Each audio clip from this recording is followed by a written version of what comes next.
प्रणाम आप सभी को। तो परसों शाम की कक्षा में हमने प्रतिशत के अध्याय को पूरा पढ़ लिया था और उससे संबंधित प्रश्न भी हमने हल कर लिए थे। और हम आज एक नया अध्याय प्रारंभ करेंगे जिससे संबंधित प्रश्न जो हैं हमारी परीक्षा में पूछे जाते हैं। तो उस अध्याय का नाम है अनुपात तथा समानुपात। तो इस अध्याय में हम अनुपात के विषय में भी पढ़ेंगे और समानुपात के विषय में भी पढ़ेंगे। तो आज की जो कक्षा है वो हमारी इन दोनों से ही संबंधित है, अनुपात और समानुपात। तो आज की कक्षा में हम इन दोनों के विषय में ही पढ़ेंगे और इनसे संबंधित प्रश्नों को हल करेंगे। तो चलिए शुरू करते हैं आज की कक्षा को।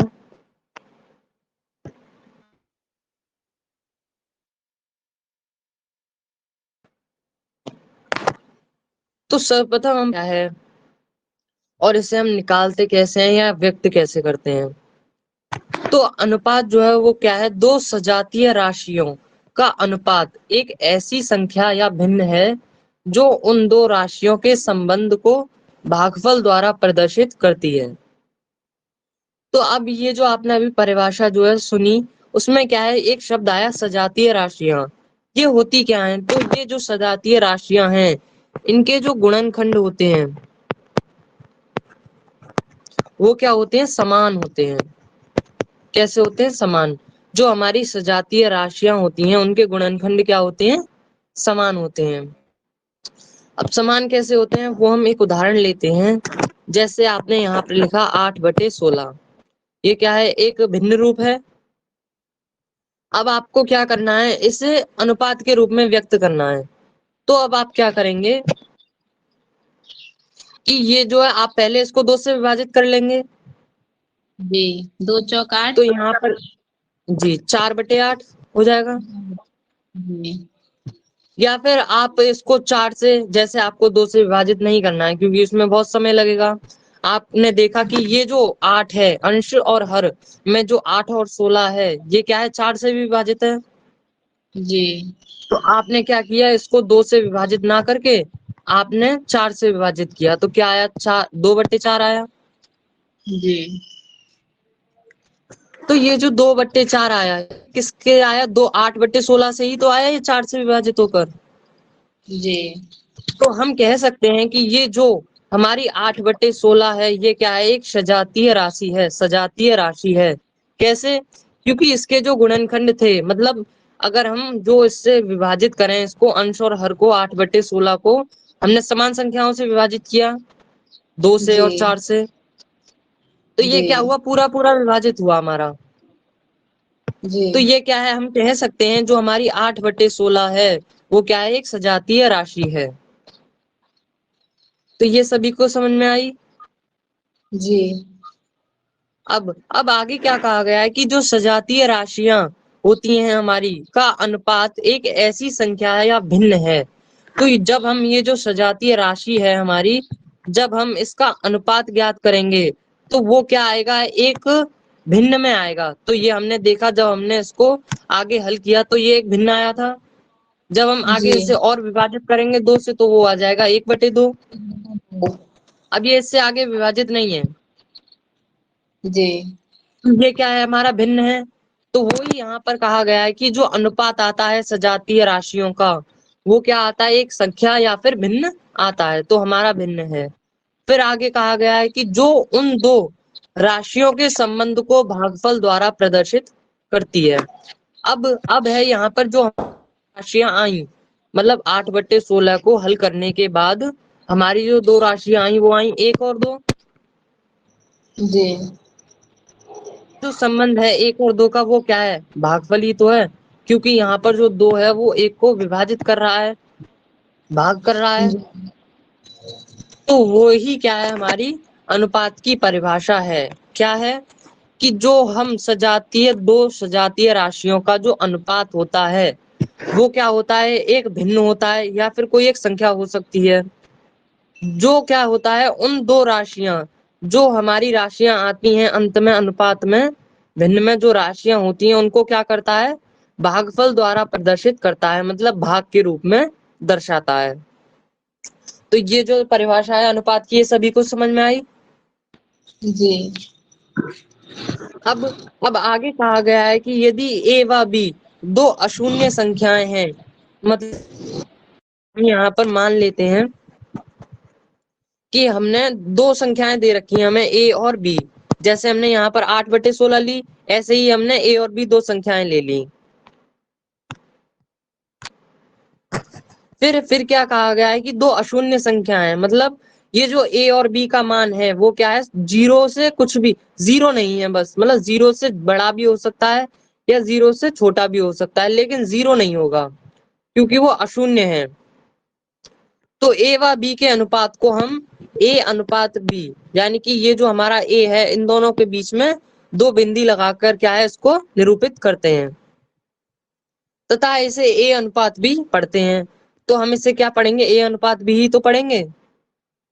जी यहाँ a को पूर्व पद तथा b को उत्तर पद कहते हैं। अब ये जो है, ये जो अंतिम लाइन है ये बहुत ही ज्यादा महत्वपूर्ण है, क्योंकि ये जो हमने अभी a लिखा, तो ये जो हमारा a है ये क्या है, हमारा पूर्व पद। पूर्व पद, ये जो नाम है ये आपको याद रखना है, क्योंकि जब हम प्रश्न हल करेंगे तब इन नामों का बहुत ही ज्यादा उपयोग होगा कि अनुपात के पूर्व पद में आपने 10 जोड़ दिया, फिर उत्तर पद में से आपने क्या किया, 20 घटा दिया, तो अनुपात बताइए। तो वो आपको याद रखना है। अब बी को क्या कहते हैं हम, उत्तर पद। इस यहाँ तक सभी सभी को समझ में आया। जी तो अभी आपने अनुपात की एक साधारण सी परिभाषा जानी, हमें उसे व्यक्त कैसे करते हैं ये जान लिया, और जो हमारे a और b जो हम संख्याएं मानते हैं, जैसे ये जो हमारा 8/16 है, यहाँ पर 8 क्या है हमारा पूर्व पद और 16 क्या है उत्तर पद। तो ये हम इसे ऐसे निरूपित करते हैं। और अभी हमने इसी बीच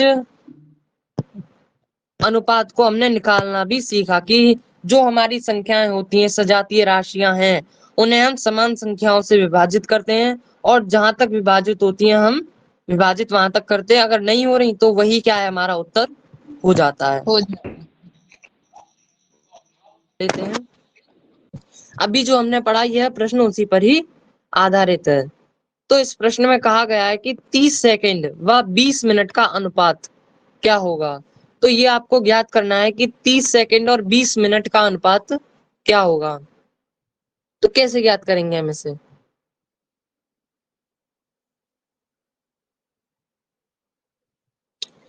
तो इसे ज्ञात करने के लिए हमें क्या है, ये तो हमें 30 सेकंड दी हुई है, जी लेकिन ये क्या है 20 मिनट है। तो हम क्या करेंगे, 20 मिनट को पहले सेकंड में परिवर्तित करेंगे। तो सेकंड में परिवर्तित करने के लिए हम 60 से गुणा कर देते हैं, क्योंकि 1 मिनट में 60 सेकंड होती हैं। जी तो 20 जी मिनट में कितनी सेकंड होंगी उसके लिए हम 60 से गुणा कर देते हैं। तो कितना आएगा हमारा 1200, 1200। जी तो 20 मिनट में कितनी सेकंड हुई हमारी, 1200 सेकंड। अब हाँ आपको अनुपात ज्ञात करना है, तो ये भी सेकंड में है, ये भी सेकंड में है। तो आप ज्ञात कर सकते हैं 30/1200। बार जी 1200। तो 30 के एक जीरो से इसका एक जीरो काट दिया हमने। जी फिर 3 से 120 को विभाजित किया, तो यहाँ पर क्या आएगा, 3 से ही विभाजित करना है हमें। तो 3 से 3 को विभाजित करेंगे तो 1 बचेगा। जी जी जब 120 को विभाजित करेंगे तो 40 बचेगा। तो इनका जो अनुपात आएगा वो आएगा 1:40। 40। जी। तो ये प्रश्न सभी को समझ में आया। जी जी जी तो अब हम आगे चलते हैं। अब आपको अनुपातों के प्रकार, टाइप्स ऑफ रेशियो। तो अब इसमें जो हमारे अनुपात हैं उसमें कुछ प्रकार भी होते हैं, तो वो आपको याद रखने हैं। तो जो हमारे अनुपात है उसमें पहला प्रकार आता है संयोजित अनुपात, यानी कि कंपाउंड रेशियो। इसमें हम क्या करते हैं, हमें बहुत सारी भिन्न दी हुई होती है, यानी 2 या 3 भिन्न हमें दी हुई होती हैं, तब हमें इनका संयोजित अनुपात निकालने को प्रश्न में पूछता है। तो हम कैसे ज्ञात करेंगे, तो वो इसमें हम पढ़ेंगे। तो जो हमें संयोजित अनुपात में 3 भिन्न दी हुई होती हैं, जैसे A/B, C/D और E/F। इनकी जगह कोई संख्या भी हो सकती है, जैसे यहाँ पर उदाहरण में है 2/3, 4/7 और 1/3। ये क्या है, हमारी 3 अलग अलग भिन्न है। अब इन तीनों भिन्नों का आपसे क्या पूछा गया है, संयोजित अनुपात आपको ज्ञात करना है। तो कैसे ज्ञात करेंगे? तो जो हमारी जितनी भी ये ऊपर वाली संख्याएं हैं, यानी कि यहाँ पर A, C और E ऊपर था, अंश में हमारा A, C और E था तीनों भिन्नों में। तो हाँ हमने A गुणा C गुणा E लिखा, बटे में हमने क्या लिख दिया, जो हमारा हर में था B, D और F। तो बटे में B, D और F हमने लिख लिया। जब हम इसे हल करेंगे तो हमारा उत्तर हमें मिल जाएगा। अब इसी प्रकार हम ये जो हमें भिन्न दी हुई हैं, इन पर हम करके देखते हैं। तो ये 3 अलग अलग भिन्न में दी हुई हैं। जी तो हमने अभी इसमें क्या किया था, जो हमारी अंश वाली संख्याएं हैं, इसमें क्या है, 2, 4, 1। तो इन तीनों का हम क्या करेंगे, गुणा कर देंगे। 2 गुणा 1 बटे में हर में जो हमारी संख्याएं दी हुई हैं 3, 7 और 3, इनका भी गुणा कर लेंगे। तो जब हम इन दोनों का गुणा करेंगे तो हमें क्या मिलेगा, 2 का 4 से करेंगे तो 8, 8 का 1 से करेंगे तो 8 ही आएगा। जी और फिर 3 का 7 से करेंगे तो 21 21, और 21 का 3 जी से करेंगे तो 63। तो जो हमारा अनुपात आएगा वो क्या आएगा, 8:63, क्योंकि अब ये आगे विभाजित नहीं है। जी 8/63 क्या है, हमारा आगे विभाजित नहीं है। तो यही क्या है, हमारा अनुपात हो जाएगा। तो जब हमें 2 या 3 हमें भिन्न दी हुई हो तो हम क्या करते हैं, मिश्रित अनुपात संयोजित अनुपात कैसे ज्ञात करते हैं, जो हमारी अंश वाली संख्याएं हैं जितनी भी 2 या 3 भिन्नों की अंश में जो संख्याएं हैं उनका गुणा करते हैं। फिर बटे में क्या लिखते हैं, जो हमारी हर वाली संख्याएं हैं उनका गुणा। फिर उन्हें हल करते हैं और हमारा उत्तर आ जाता है। तो ये जो संयोजित अनुपात है ये सभी को समझ में आया। जी अब दूसरा प्रकार है हमारा वर्गानुपात। कि अब आप वर्गानुपात कैसे निकालेंगे? तो इसमें क्या है, हमें एक अनुपात दिया हुआ होता है A/B। तो हमें क्या करना होता है, इसका वर्ग करना होता है। तो इसका वर्गानुपात A का वर्ग अनुपात B का वर्ग होता है। कैसे होता है, जैसे हमें एक अनुपात दिया हुआ है 4:5, तो इसका वर्गानुपात क्या होगा, हम इन दोनों का वर्ग कर देंगे। तो 4 का वर्ग अनुपात 5 का वर्ग बराबर 16:25। हमने 4 और 5 का जब हमें वर्गानुपात ज्ञात करना था तो हमने 4 और 5 का स्क्वायर कर दिया, वर्ग कर दिया। तो 4 का स्क्वायर हमारा 16 आया, 5 का 25 आया, वर्ग हम 4 गुणा 4। तो 4 का वर्ग यही तो होता है जब 4 को हमें 2 बार गुणा करना हो। तो वही हमने यहाँ किया, 4 का 4 से गुणा किया तो 16, 5 का 5 से किया तो 25। ऐसे हम जी वर्गानुपात ज्ञात कर लेते हैं, वर्ग निकाल कर। तो ये वर्गानुपात सभी को समझ में आया। जी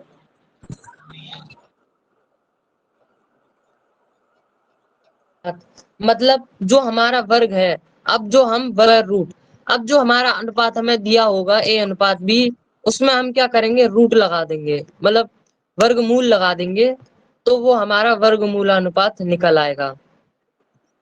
तो हम क्या करते हैं, जब हमें अनुपात दिया हुआ हो A/B, तो हम उनके ऊपर वर्ग लगा देते हैं, रूट।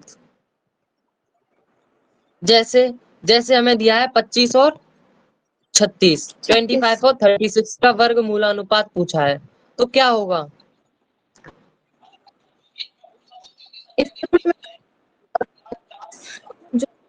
दोनों के ऊपर हम वर्ग लगा देंगे।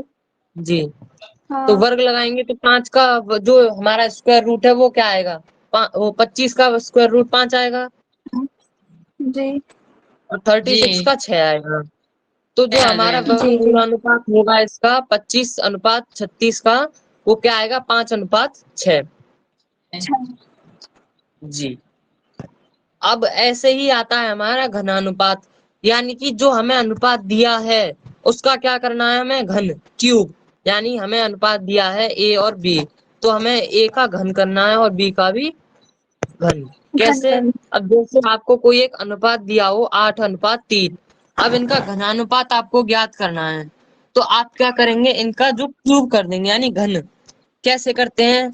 अभी हमने वर्ग में जाना कि अगर हमें वर्ग ज्ञात करना हो तो हम क्या करते हैं, उस संख्या को 2 बार गुणा करते हैं। जी। और जब हमें घन ज्ञात करना हो तो हम क्या करते हैं, उसी संख्या को 3 बार गुणा करते हैं। जैसे हमें यहाँ पर 8 का घन ज्ञात करना है तो 8 गुणा 8 गुणा 8, तो क्या आएगा, 8 का 8 से करेंगे तो 64। जी। और फिर जब हम 64 का गुणा 8 से करेंगे तो जो हमारा उत्तर आएगा वही क्या होगा, 8 का घन हो जाएगा। तो जब हम 64 में 8 का गुणा करेंगे तो क्या आएगा हमारा, 512। और ऐसे ही जब हम 3 का ज्ञात कर लेंगे घन, तो 3 का घन क्या आएगा, 3 का 3 से करेंगे तो 9।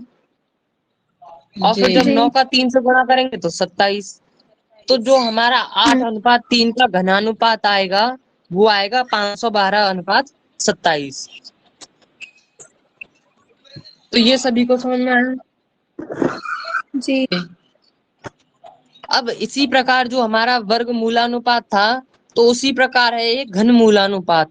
यानी कि अब हमें अनुपात दिया है और उसका हमें क्या निकालना है, क्यूब रूट। यानी कि पहले तो जो हमें घनानुपात निकालने के लिए, सॉरी, वर्ग मूलानुपात निकालने के लिए हमें जो 25 था उसका वर्ग मूलानुपात हमने 5 गुणा 5 को जब हम रूट में लिखेंगे तो ये एक कॉमन आ जाएगा, तो 5 बाहर आ जाता था हमारा। लेकिन घन मूलानुपात में क्या होता है, 3 बार गुणा करना पड़ता है। किसकी तरह, घनानुपात की ही तरह हमें ये क्या है, इस संख्या का 3 गुना कम करके लिखना होता है। कैसे? जैसे यहाँ पर आपको एक अनुपात दिया है 64 यानी 64:27, 27 का घन मूलानुपात आपसे पूछा है। तो अब जब आप तो 64 और 27 का घन मूलानुपात निकालेंगे तो वो क्या आएगा, 4:3 आएगा। कैसे? जब आप 4 का गुणा 4 से करेंगे तो क्या आएगा, 16।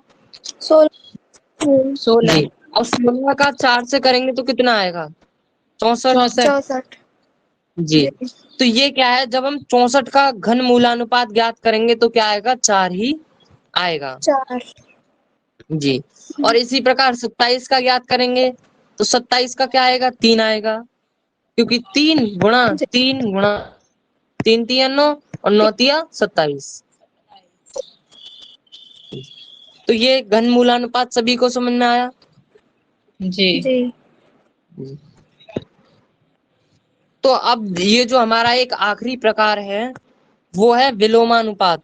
यानी कि इसमें हमें एक अनुपात दिया हुआ होता है और इसका विलोमानुपात यानी इसको उल्टा करके हम लिख देते हैं। कैसे? जैसे यहाँ पर आपको एक अनुपात दिया हुआ है 2:5, 2:5।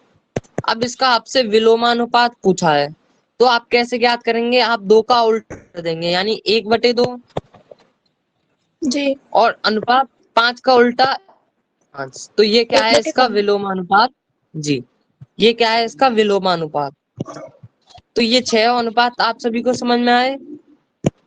जी।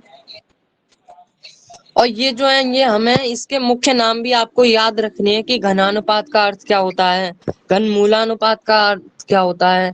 क्योंकि जब हम प्रश्न हल करेंगे उसमें इस तरह के ही प्रश्न आएंगे कि आपको कोई एक अनुपात दिया है और उसकी पहली संख्या का आपको विलोमानुपात ज्ञात करके उस संख्या को फिर से अनुपात में बदलना है। इस तरह के प्रश्न बहुत आते हैं, तो आपको ये याद रखने हैं। तो अब ये जो हमारा अनुपात है ये क्या है, हमारा पूरा हो चुका है। अनुपात में बस इतना ही है, इसकी परिभाषा है और इसके प्रकार हैं। तो अनुपात सभी को समझ में आया? जी। अब हम पढ़ेंगे समानुपात। तो जो हमारा समानुपात है वो अनुपात से थोड़ा सा कठिन है लेकिन है बहुत आसान। तो समानुपात, अब ये समानुपात क्या होता है, तो ये जो इसकी परिभाषा है इसमें कहा गया है कि यदि 4 अशून्य संख्याएं मतलब हम कोई सी भी संख्या ले सकते हैं, सिवाय जीरो को छोड़कर। मतलब हमें क्या करना है, जीरो को छोड़ देना है। अशून्य संख्याओं में क्या हो जाता है, हमारा जीरो नहीं आता है। तो समानुपात में हम क्या लेते हैं, 4 संख्याएं लेते हैं। वो संख्या क्या होती हैं, जीरो। जीरो नहीं हो सकता, बाकी कोई सी भी संख्या हो सकती है, बस जीरो नहीं होना चाहिए। तो 4 अशून्य संख्याएं लेते हैं, ए बी सी डी। ये ए बी सी डी क्या है, हमने मान लिया है कि हमारी अशून्य संख्याएं हैं। लेकिन अभी हम जब प्रश्न हल करेंगे, इनकी जगह क्या मिलेगा, हमें संख्याएं मिलेंगी। जैसे 2 3 6 7 ऐसे हमें संख्याएं मिलेंगी। तो फिर क्या कहा गया है कि ए अनुपात बी, यानी ए और बी का अनुपात और सी और डी का अनुपात समान हो, तो जो हमारी संख्याएं होंगी ए बी सी डी वो समानुपात में होंगी। अब जो हमें संख्याएं दी हुई थी ए बी सी डी, तो उनमें से हमने लिख लिया ए अनुपात बी, यानी पहली 2 संख्याओं का अनुपात और बाद की 2 संख्याओं का अनुपात। अगर ये दोनों अनुपात क्या है, समान है, तो हम कह सकते हैं कि ये जो पूरी समीकरण है हमारी, ये चारों संख्याएं क्या है, समानुपात में हैं। और हम समानुपात को व्यक्त कैसे करते हैं, ए अनुपात बी। समानुपात के लिए हम क्या करते हैं, अनुपात ए अनुपात बी लिखेंगे, लेकिन फिर बीच में क्या करते हैं, डबल अनुपात लगाते हैं और फिर सी अनुपात डी। ये क्या है, हमारा समानुपात को लिखने का तरीका है। तो ये समानुपात की परिभाषा सभी को समझ में आई। जी। तो अब आगे चलते हैं हम। आगे हमें इसमें पढ़ना है कि ये जो हमारा ए अनुपात बी आया, इसको हम क्या कहते हैं। जैसे हमने अनुपात में पढ़ा था कि ये जो हमारा ए अनुपात बी है, अभी हम सिर्फ ए अनुपात बी की ही बात कर रहे हैं। तो इसमें जो हमारा ए है वो क्या है, पूर्व पद है, और बी क्या है, उत्तर पद है।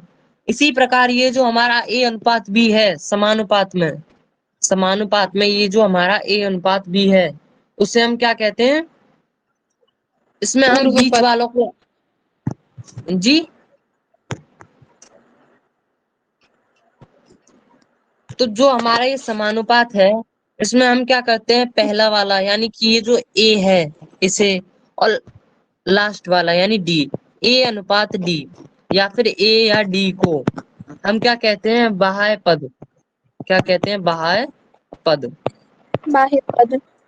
जी। और जो हमारे बी और सी हैं, क्योंकि ये बीच में है, तो इनको क्या कहते हैं, मध्य पद। जी, मध्य पद। इनमें हमें क्या है, ये साइड वाले जो हैं ए अनुपात बी, ये नहीं लेना है हमें, बाहर वाले यानी ए और डी पहला और आखिरी लेना है, तो उसको क्या कहेंगे, बाह्य पद। अगर हमें बीच वाले लेने हैं तो उन्हें क्या कहेंगे, मध्य पद। मध्य पद। जी। तो ये समानुपात सभी को समझ में आया। जी जी। और इसमें एक और चीज है कि जो हमारे ये बाह्य पद हैं, यानी कि ए अनुपात डी जो है हमारा, अगर हम ए और डी का गुणा करें, यानी कि हमें ए और डी का कुछ मान दे रखा है, अभी हम प्रश्न हल करेंगे, तो उसमें क्या है, जो हमारा ए और डी का जो हमारा गुणा होगा, वो बराबर होगा बी और सी के गुणा के, हमेशा। जो हमारा ए और डी का गुणा है वो क्या होगा, बराबर होगा बी और सी के गुणा के। जी। तो ये जो है, ये आपको याद रखना है कि जो हमारा बाह्य पद है उनका गुणा अगर हम करें और मध्य पद का गुणा करें, तो वो क्या आता है, हमेशा बराबर ही आता है। जी। तो एक प्रश्न देख लेते हैं हम इससे ही से संबंधित। तो प्रश्न है 5:25 समानुपात 7:35। तो अब बताइए, इसमें जो हमारे बाह्य पद हैं वो क्या हैं। 5 और 35। 5 और 35। जी। और मध्य पद 25 25 और 7। 25 और 7।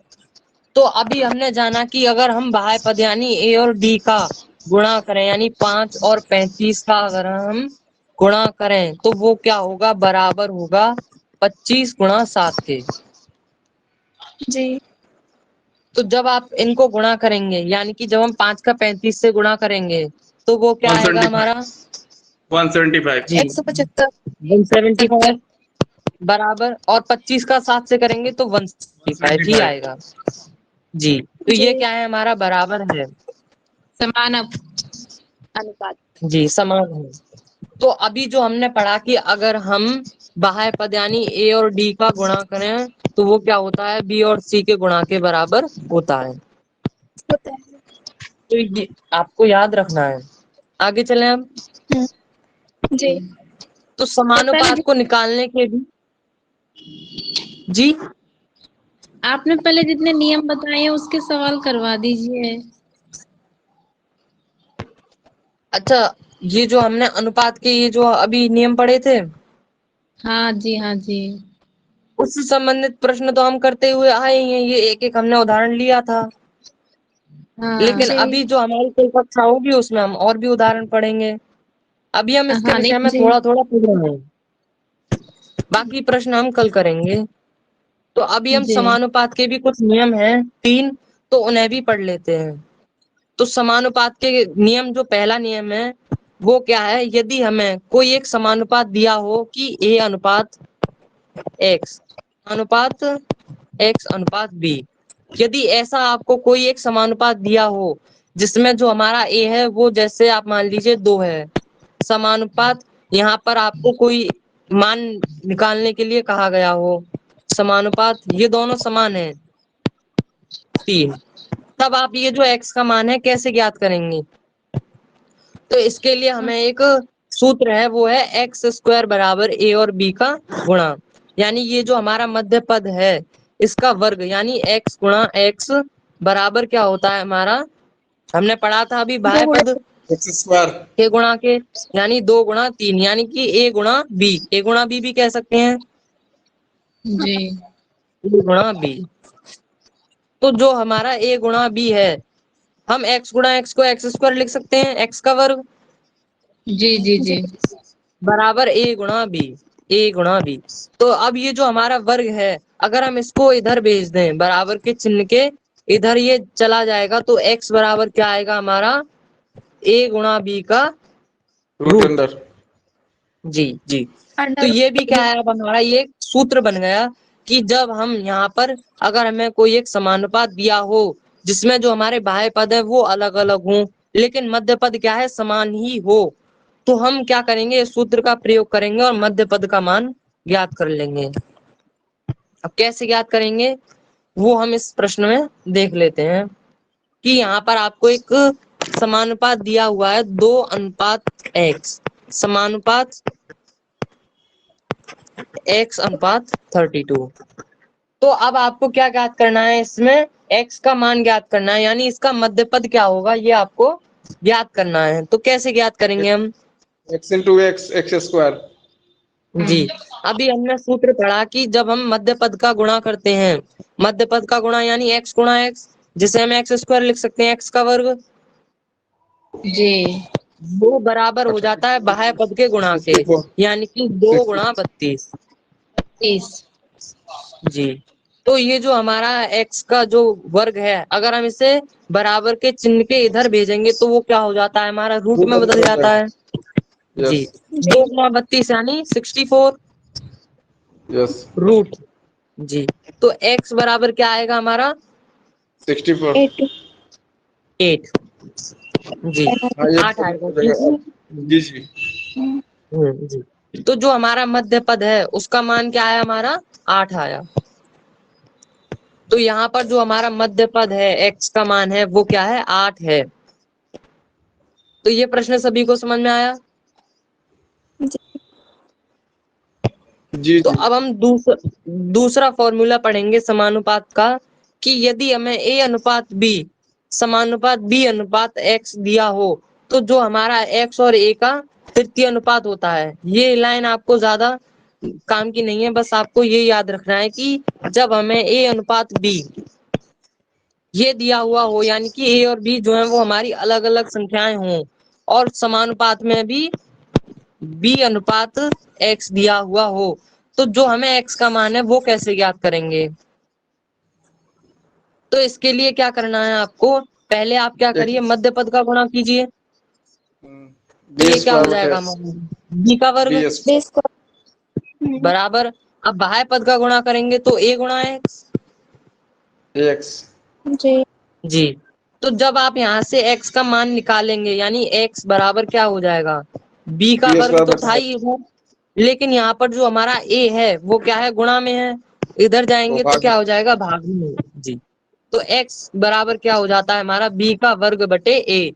कब, जब हमें ये ऐसा समानुपात दिया हो कि जब जो हमारा पहला अनुपात जो है वो अलग अलग हो, लेकिन जब दूसरी बार में भी हमारी समान b ही आ जाए और x का मान हमें ज्ञात करना हो तब। अब प्रश्न हमें देख लेते हैं।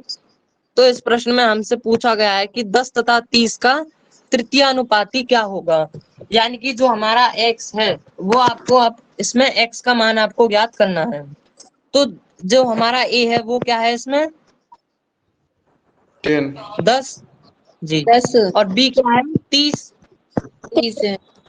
अब आप इसे समानुपात के रूप में लिख लीजिए, यानी कि a अनुपात b, यानी 10 अनुपात 30 30 के जी। स्क्वायर समानुपात 30, क्योंकि b ही था। जी ये सूत्र हमारा कब लगेगा, जब हमें ऐसा रूप दिया हुआ हो समानुपात का, यानी b अनुपात x। अब हमें यहाँ पर ये जो x है इसका मान हमें ज्ञात करना है। तो अभी हमने ये जो सूत्र निकाला, x का मान बराबर होता है b का वर्ग बटे a। तो b का वर्ग क्या है, यानी 30 का वर्ग, 30 गुणा 30 स्क्वायर बटे 10 बटे में 10। तो 10 से एक जीरो से हमने 30 का एक जीरो काट दिया, 90 तो 30 को 3 से गुणा किया तो x का मान क्या आ जाएगा हमारे पास, 90। तो ये प्रश्न सभी को समझ में आया। जी, तो Yes, x sir. का मान 90 है ना। जी x लिखकर जी 90, हाँ 90 है। 90। अब ये जो समानुपात है इसका हमारा तीसरा और एक प्रकार है, और वो है कि जब हमें ये जो हमारा समानुपात है वो कैसे रूप में दिया हुआ हो, a अनुपात b। अब इसमें क्या है, हमारी 3 संख्याएं आ जाएंगी कि a अनुपात b हो, और जो समानुपात है उसमें जो हमारा पिछले में b था यहाँ पर, लेकिन अब क्या है c हो जाए, यानी तीसरी संख्या और आ जाए, समानुपात x, अनुपात x। तब हम इसमें x का मान कैसे ज्ञात करेंगे, तो उसके लिए आपको क्या करना है कि अभी जो हमने पिछला सूत्र पढ़ा था उसमें क्या था कि जो हमारा x का मान है वो b स्क्वायर बटे a था, जी लेकिन अब इसमें हम क्या कर देते हैं, जो हमारा x का मान है वो b गुणा c बटे a हो जाता है।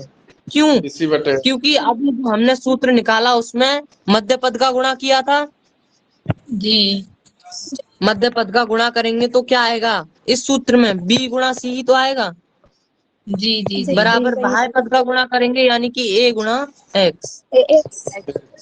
जी, तो x बराबर क्या हो जाता है, b गुणा c बटे a। जी, जी तो इस तरह से हमने ये वाला सूत्र अपना बना लिया। लेकिन जो पिछला सूत्र था उसमें अगर b था यहाँ पर, तो हमने क्या किया था, b का b से गुणा करके b का स्क्वायर लिख लिया था, b का स्क्वायर बटे a। जी, तो अब ये प्रश्न है, अब हम इसे हल कर लेते हैं कि यहाँ पर हमें 3 संख्याएं दी हैं और इसमें चतुर्थ समानुपाती यानी x का मान पूछा है।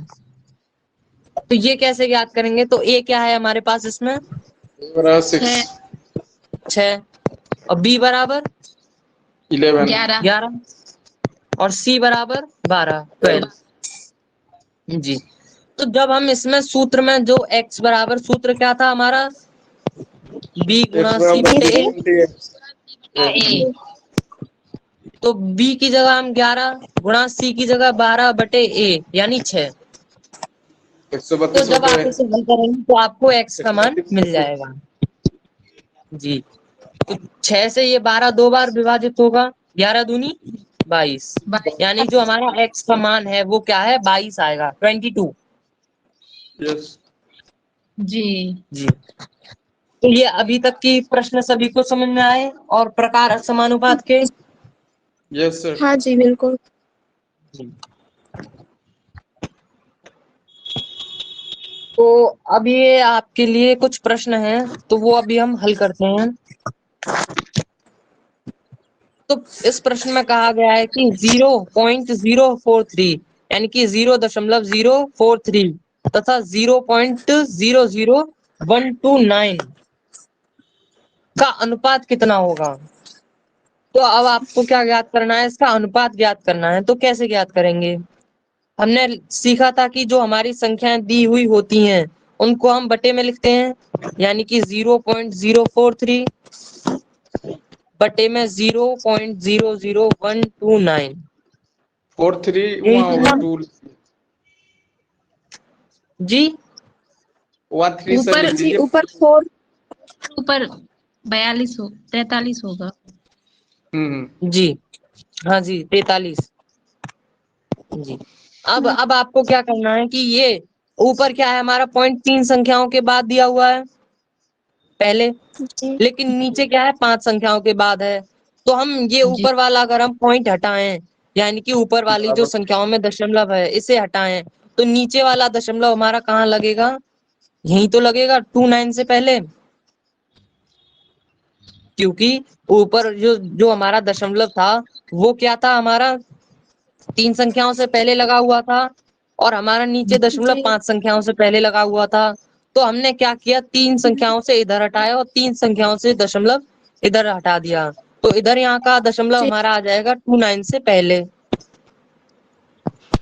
तो इधर क्या संख्या बनेगी, ऊपर तो हमारा 43 हो जाएगा, लेकिन नीचे जो बनेगी संख्या वो 1.29 ये रहेगी।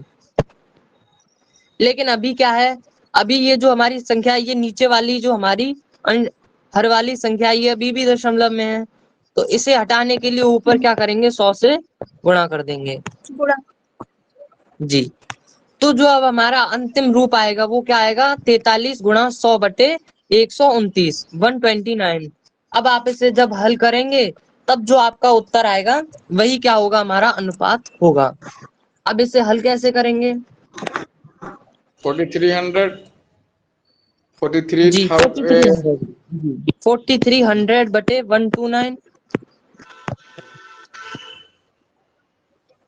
डिवाइड करना पड़ेगा 1 to 9। जी। अब आप इसे डिवाइड करिए, कि आप इसे किससे डिवाइड करेंगे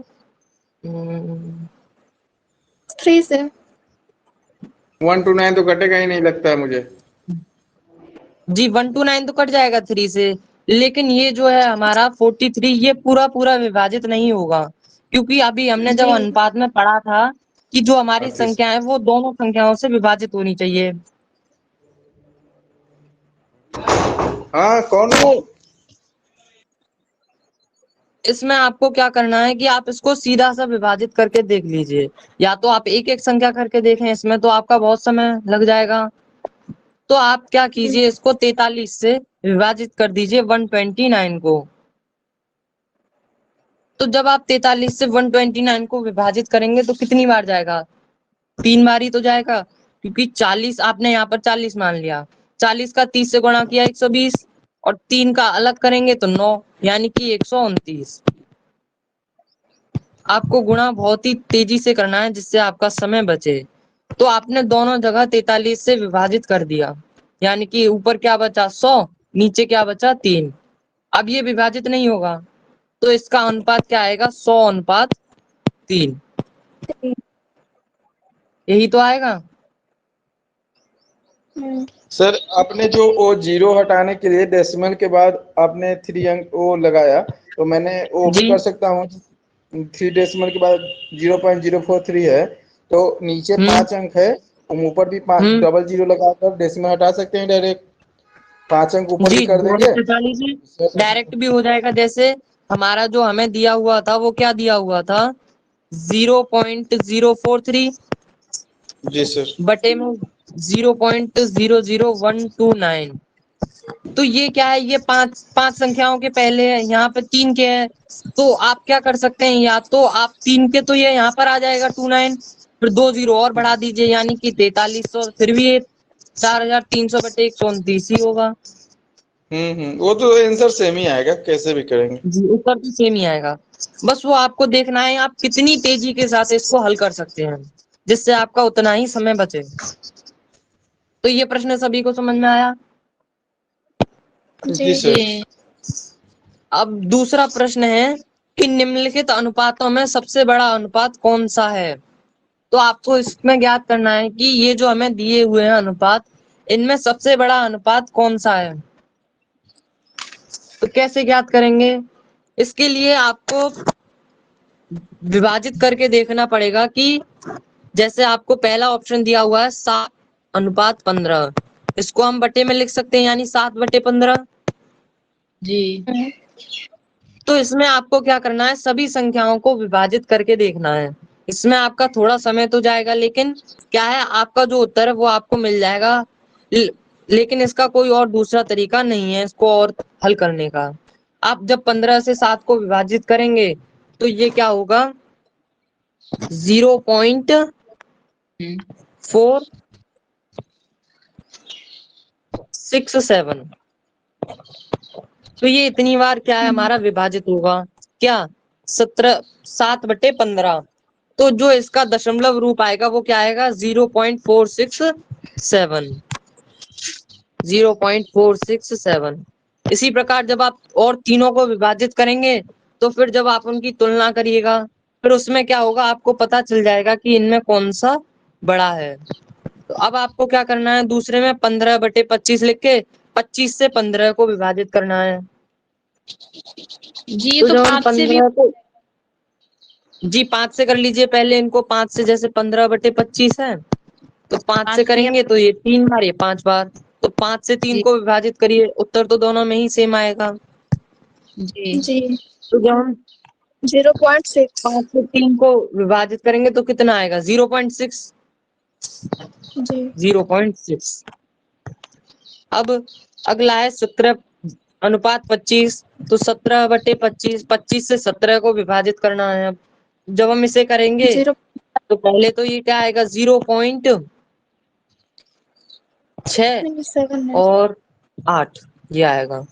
तो जब हम 17 को 25 से विभाजित करेंगे तो हमारा दशमलव रूप क्या आएगा, 0.68। इसी प्रकार 21 को 29 से विभाजित करेंगे तो हमारा जो दशमलव रूप आएगा वो आएगा 0.724। तो अब आपको बताना है इनमें से सबसे बड़ा अनुपात कौन सा है।